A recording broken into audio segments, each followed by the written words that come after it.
Hello everyone, welcome to Vision Study Hub. और आज हम लोग डिस्कस करने वाले हैं complex number and quadratic equation में एक्सरसाइज 5.2 के बारे में। एक्सरसाइज 5.2 में मॉड्यूलस पता करना होगा और आर्गुमेंट्स के बारे में पता करना होगा। क्वेश्चन में ये दिया होगा कि मॉड्यूलस बताइए और आर्गुमेंट्स बताइए। तो मॉड्यूलस और आर्गुमेंट्स का जो लेक्चर था वो मैं पिछले वीडियो में एक्सप्लेन कर चुका हूँ। उसमें जो भी बातें थी कि कैसे मॉड्यूलस पता करते हैं कोई अगर कॉम्प्लेक्स नंबर दिया हुआ है तो, और साथ में आर्गुमेंट्स के बारे में। आर्गुमेंट्स जो है वो डिपेंड करता है क्वाड्रेंट पे डिपेंड करता है। तो मैंने आर्गुमेंट प्लेन बना करके आप लोगों को बताया था, सारी बातें मैंने वहाँ पर डिस्कस की थी। तो आज हम लोग उसी के बेस पर यहाँ पे जो भी क्वेश्चन एक्सरसाइज 5.2 में दिए गए होंगे उनका सॉल्यूशन करेंगे। तो पहला नंबर क्वेश्चन दिया हुआ है कि z इक्वल -1 - i√3।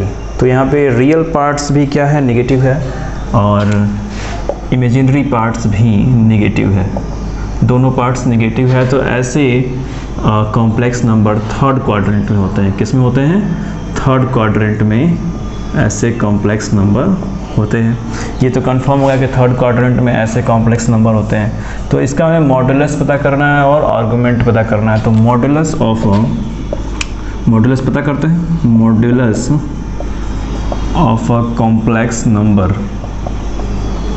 अगर हम नॉर्मल कॉम्प्लेक्स नंबर लें z इक्वल x + iy, तो इसका मॉड्यूलस क्या हो जाता है?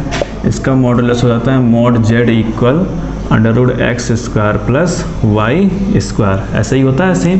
तो यहाँ ध्यान देना है कि x क्या है, -1 है, और y क्या है, -√3 है। क्या है? -√3 है। तो यहाँ पर पुट करते हैं -1 का स्क्वायर प्लस -√3 का स्क्वायर मॉडुलस z। तो कितना हो गया ये? अंडर में 1 + 3 यानी कि √4 = 2। ये मॉडुलस आ गया। यही क्या है? मॉडुलस है इस कॉम्प्लेक्स नंबर का, ये वाला -1 - i√3।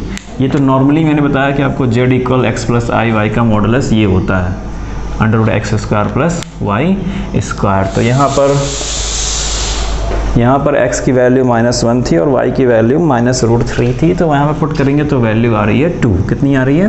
वैल्यू 2 आ रही है। तो यहाँ पे मैंने दिखा दिया कि ये जो z है वो थर्ड क्वाड्रेंट में है। तो यहाँ पे मैं राइट करता हूँ कि if z in third quadrant, यदि z जो है वो थर्ड क्वाड्रेंट में है तो then argument of a complex number, उस कॉम्प्लेक्स नंबर का आर्गुमेंट क्या होता है? उस कॉम्प्लेक्स नंबर का आर्गुमेंट क्या होता है? Argument z equal theta minus pi. Theta minus क्या होता है?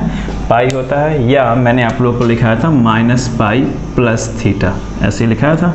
तो थीटा को आगे कर देंगे तो थीटा माइनस पाई हो जाएगा। थीटा माइनस पाई हो जाना है उसे। तो फिलहाल हम थीटा पता करते हैं। थीटा है कितना? तो थीटा इक्वल कितना होता है? थीटा इक्वल होता है tan inverse y/x। tan inverse y/x होता है, ये उसकी वैल्यू है। तो थीटा इक्वल कितना हो जाएगा? tan इनवर्स y की वैल्यू -√3, x की वैल्यू -1, माइनस से माइनस कैंसिल। तो ये हो गया tan इनवर्स √3 होगा। कितना होगा? √3। तो √3 किसकी वैल्यू होती है? 10π/3 की, 10π/3 की वैल्यू। तो 10 से 10 क्या हो गया? कैंसिल। तो थीटा इक्वल कितना मिला हमें? π/3। थीटा इक्वल मिला π/3। तो यहाँ पर अगर हम उसको पुट करेंगे तो उसका आर्गुमेंट हमें मिल जाएगा। उसका आर्गुमेंट जो एक कॉम्प्लेक्स नंबर दिया हुआ है z इक्वल -1 - i√3 दिया है, तो उसका आर्गुमेंट हमें मिल जाना है। तो आर्गुमेंट z इक्वल कितना हो गया? थीटा माइनस ये थीटा कितना मिला हमें? π/3 - पाई। तो सब्ट्रैक्ट करेंगे तो हमें मिलेगा -2π/3। यही आर्गुमेंट है। यही क्या है? आर्गुमेंट है इस कॉम्प्लेक्स नंबर का। इस कॉम्प्लेक्स नंबर का यही आर्गुमेंट है। हमें आर्गुमेंट चाहिए था और मॉडुलस चाहिए था, आपको दोनों मिल गया। तो इस तरह से आप क्वेश्चन 1 में मॉडुलस और आर्गुमेंट फाइंड कर सकते हैं। क्वेश्चन 1 की तरह ही क्वेश्चन 2 भी है, सेम वैसा ही है, बस वो थर्ड क्वाड्रेंट में ये दिया हुआ है, वो शायद सेकंड में दिया हो या फर्स्ट में दिया हो। तो सेकंड नंबर जो क्वेश्चन है वो सेम है सॉल्यूशन 1 की तरह ही, तो उसको मैं नहीं सॉल्व कर रहा हूँ, मैं क्वेश्चन नंबर 3 को सॉल्व करूँगा। यहाँ पे 1 मैंने सॉल्व कर दिया, 2 जो है वो उसी की तरह है तो उसे नहीं दिखा रहा हूँ, वो आपको एज अ होमवर्क सॉल्व करना है, एज अ होमवर्क सॉल्व करना। अगर उसके बाद भी आपको नहीं आता है तो आप इसी वीडियो के कमेंट बॉक्स में मैसेज कर सकते हैं, फिर हम आपको उसका वीडियो बना करके पोस्ट कर देंगे। तो इस तरह से ही 2 क्वेश्चन को भी सॉल्व कीजिएगा जिस तरह से मैंने 1 को सॉल्व किया है।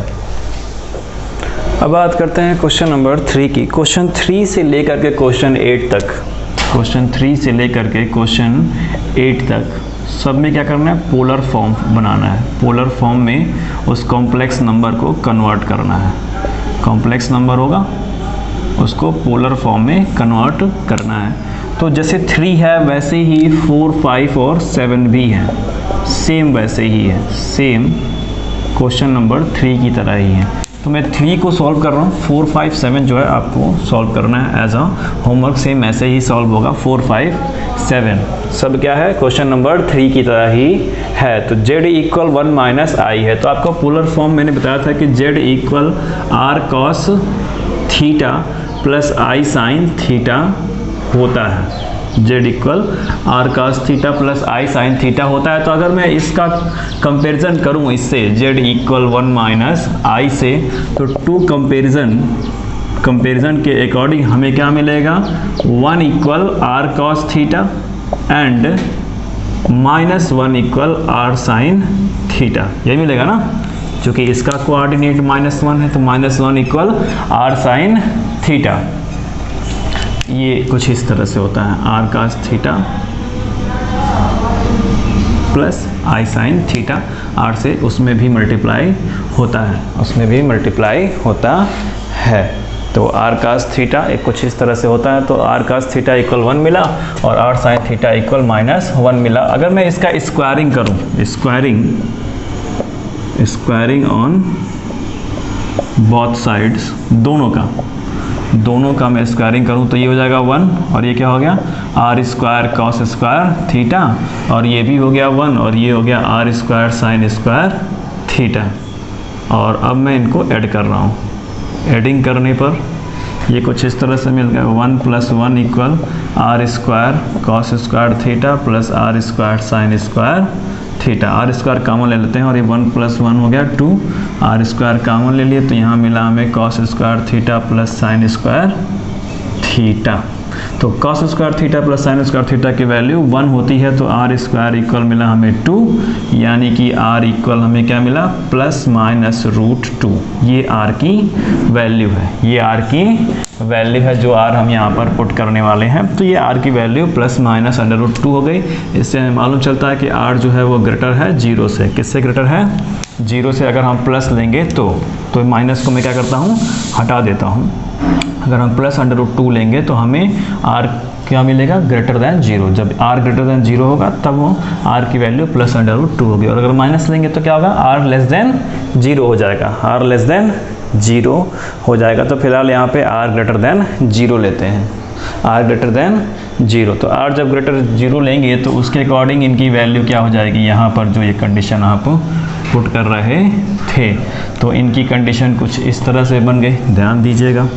1 equal √2 cos theta and -1 equal √2 sin theta. तो यहाँ से थीटा इक्वल क्या मिला, cos इनवर्स 1/√2 और यहाँ से मिला theta equal sin inverse -1/√2 correct ना, -1/√2। तो यहाँ से भी थीटा इक्वल मिलेगा आपको -π/4 और यहाँ से भी थीटा इक्वल मिलेगा आपको -π/4, यानी थीटा की वैल्यू हो गई -π/4। ध्यान दीजिएगा, थीटा की वैल्यू यहाँ से मिल गई, r की वैल्यू आपको यहाँ से मिल गई है। तो अब आप ये जो पोलर फॉर्म होता है इस पोलर फॉर्म में राइट कर सकते हैं। पोलर फॉर्म इक्वल यानी कि z इक्वल r की वैल्यू कितनी है, √2। r की वैल्यू है √2। तो ये हो गया आपका polar form √2 cos minus pi upon 4 plus i sine minus pi upon 4। ये आपका आंसर, यही आपका क्या है, पोलर फॉर्म में रिप्रेजेंटेशन है। पोलर फॉर्म में रिप्रेजेंटेशन है z equal √2 cos minus pi upon 4 plus i sine minus pi upon 4। तो सेम इसी तरह से आपको क्वेश्चन नंबर 4, 5 और 7, क्वेश्चन 4, 5, 7 बिल्कुल सेम इसी तरह से आपको सॉल्व करना है, जिस तरह से मैंने क्वेश्चन नंबर 3 को यहाँ पे सॉल्व किया है, कॉम्प्लेक्स नंबर को पोलर फॉर्म में कन्वर्ट करके दिखाया है। तो सेम ऐसे ही 4, 5 और 7 भी है। हालांकि 6 और 8 को भी पोलर फॉर्म में कन्वर्ट करना है, तो मैं अभी 6 को सॉल्व करके आपको दिखाता हूँ। 4, 5, 7 बिल्कुल सेम ऐसे ही हैं। 6 को मैं सॉल्व करता हूँ, 6 जैसा है वैसा ही 8 भी है, तो एक मैं 6 को भी सॉल्व करके आपके सामने दिखाता हूँ। क्वेश्चन नंबर 6 में दिया है z इक्वल -3। तो ये कॉम्प्लेक्स नंबर को रिप्रेजेंटेशन कर रहा है, बट यहाँ पे सिर्फ एक रियल नंबर ही दिया हुआ, कॉम्प्लेक्स तो दिया नहीं है। तो कॉम्प्लेक्स होगा कैसे, जब इमेजिनरी पार्ट भी होगा और रियल पार्ट दोनों क्या होंगे, एक साथ होंगे, तब जाकर के वो एक कॉम्प्लेक्स नंबर बनता है। यहाँ पर मैंने पोलर फॉर्म दिखाया है आपको, पोलर फॉर्म में ही हमें कन्वर्ट करना है। तो इसको कॉम्प्लेक्स नंबर को मैं कुछ इस तरह से राइट करता हूँ, z इक्वल -3 प्लस I0। अभी तो हो गया ना कॉम्प्लेक्स नंबर, -3 प्लस I0। तो अब इस कॉम्प्लेक्स नंबर में हम इसको पोलर फॉर्म में कन्वर्ट कर सकते हैं बहुत ही इजीली। तो अगर मैं इससे कंपैरिजन करूं, इससे कंपैरिजन इसका करूं, तो लिख रहा हूं टू कंपैरिजन के अकॉर्डिंग हमें मिला -3 equal r cos theta and 0 equal r sin theta. इसको मैं इक्वेशन 1 मान ले रहा हूँ, और इन दोनों इक्वेशन 1 का स्क्वायरिंग करूँगा मैं। अगर स्क्वायरिंग करता हूँ, स्क्वायरिंग करेंगे तो -3 का स्क्वायर करेंगे तो कितना हो जाएगा, 9 हो जाएगा। और ये हो गया r square cos square theta, ये हो गया 0 r square sin square theta. और अब मैं ऐड करने वाला हूँ, ऐड कर रहा हूँ मैं इसको, ठीक है, r square cos square theta और r square sin square theta को। तो 9 प्लस 0 हो जाएगा, जिस साइड जो है वो साइड ऐड होगा। तो r square cos square theta plus r square sin square theta. तो 9 प्लस 0 9 हो गया, r स्क्वायर कॉमन ले लेते हैं, तो यहाँ मिलेगा हमें cos square theta plus sin square theta. इसकी वैल्यू 1 होती है, तो 9 इक्वल हो गया r स्क्वायर इंटू 1, यानी कि 1 से मल्टीप्लाई करेंगे तो वही आएगा, यानी r की वैल्यू कितनी आई, 3। r की वैल्यू कितनी आ गई, 3। हालांकि आती है प्लस -3 आती है, लेकिन हम 3 लेंगे क्योंकि हमको दिखाना है r ग्रेटर होता है 0 से। यहाँ पे r क्या होता है, 0 से ग्रेटर होता है, r 0 से ग्रेटर होता है, तो इसलिए हमको पॉजिटिव वैल्यू ही लेनी है, पॉजिटिव वैल्यू लेनी है। तो इस r के अकॉर्डिंग अगर मैं यहाँ पे r की वैल्यू यहाँ पुट करता हूँ तो थीटा की वैल्यू निकलेगी। टू इक्वेशन 1 से चलते हैं, तो यहाँ पे पुट करता हूँ -3 equal 3 cos theta and 0 equal 3 sin theta. तो ये कितना हो गया, cos थीटा इक्वल -1, और ये कितना हो गया, sin theta equal 0, sin theta equal 0 हो गया, करेक्ट ना। तो थीटा इक्वल cos इनवर्स -1, और ये कितना हो गया, theta equal sin inverse 0। Done है। मैंने आप लोगों को बताया था एक बात कि थीटा की जो वैल्यू होती है वो -पाई से ग्रेटर होती है और पाई से लेस देन होती है। तो इसी कॉन्सेप्ट को लेकर के चलना है, इसी कॉन्सेप्ट को क्या करना है, लेकर के चलना है। यानी थीटा कभी पाई से ग्रेटर देन नहीं होना चाहिए, पाई से ग्रेटर देन कभी नहीं होना चाहिए। तो यहाँ पर थीटा इक्वल हो जाएगा कॉस इनवर्स कॉस पाई, और यहाँ पर हो जाएगा theta equal sine inverse sine pi की वैल्यू 0 होगी, साइन पाई की वैल्यू 0। तो ये हो गई कॉस पाई की वैल्यू -1, यानी कि थीटा इक्वल क्या मिला हमें, पाई। यहाँ से भी पाई मिल रहा है और यहाँ से भी पाई मिल रहा है, तो थीटा की वैल्यू हो गई पाई। तो अब थीटा की वैल्यू मिल गई, आर की वैल्यू भी आपको मिल चुकी है। तो इसी को आपको पोलर फॉर्म में राइट कर देना है। तो यहाँ पे आप राइट करेंगे पोलर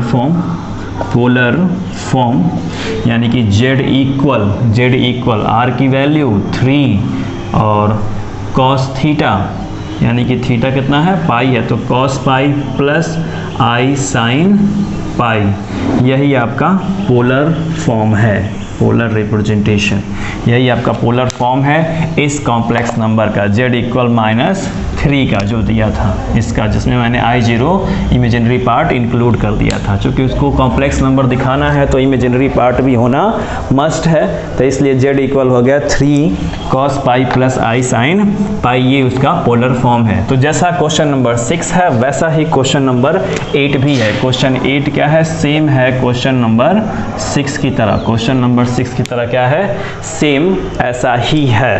तो स्टूडेंट्स इस वीडियो को पॉज करके इन सारे क्वेश्चन के सॉल्यूशन को नोट डाउन कर लीजिए, और जो नहीं हुए हैं बिल्कुल सेम वैसे ही होने हैं। सारे हिंट्स और इंस्ट्रक्शन मैंने आपको अभी यहाँ पर बता दिए, तो सेम वैसे ही सॉल्व कीजिए। अगर उसके बावजूद भी आपको नहीं आता है तो इसी वीडियो कमेंट बॉक्स में आप मैसेज कर सकते हैं। तो ये था complex number and quadratic equation का एक्सरसाइज 5.2 का, मतलब लास्ट क्वेश्चन ही है ये, 6 मैं बता रहा हूँ, लास्ट क्वेश्चन तो 8 है, तो ये लास्ट क्वेश्चन का सॉल्यूशन ही बता रहा हूँ मैं। इसी तरह से 8 को भी सॉल्व करना है, 4, 5, 7 क्वेश्चन नंबर 3 की तरह सॉल्व करने हैं, 2 जो है वो 1 की तरह है, तो वो आपको एज अ होमवर्क